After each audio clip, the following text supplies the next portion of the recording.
My name is Chris Peace. I'm a member of the House of Delegates of the Virginia General Assembly, and I've represented New Kent and King William since 2006. A New Kent resident brought an issue to me where she had been raped.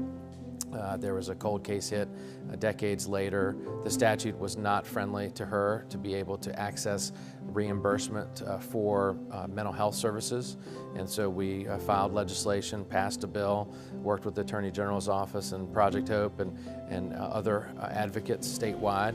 And this individual was able to get the needed funds for those important services. Well, it's an interesting thing. I was raised by a single mom who was an attorney and judge, and she helped to start the first CASA program in Hanover. I think it was the second statewide, and then started what was called the Hanover Domestic Violence Task Force, which now is Hanover Safe Place. So my mother was a big inspiration to me, obviously as a single mom.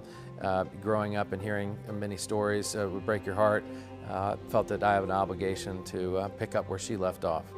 The issues of domestic violence and sexual assault are still not talked about. They're too quiet in the community, and we need better and bigger voices, not only for the advocates, but from the victims themselves. And the partnership that Project Hope provides for those individuals is very valuable, and it's been really wonderful to work with them in many capacities. I've had the opportunity to work with Project Hope and the statewide alliance in my legislative capacity, delivering greater funds for services so that hotlines could remain open, so that shelters could be found for victims when in crisis.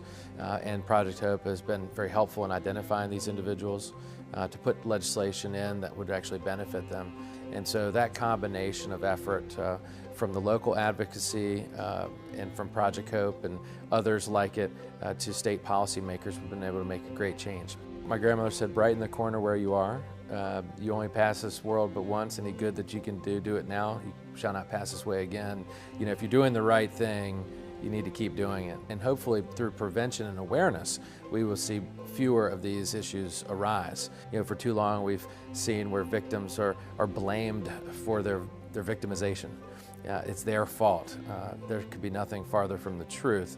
And I think that's the faith that we have, that pulling together as a community, we will see a change in the attitudes that people have towards these issues, towards victims. Sometimes you can be in a situation that is mentally abusive or physically abusive, and you are paralyzed from dialing that phone or reaching out to a friend or talking to your church.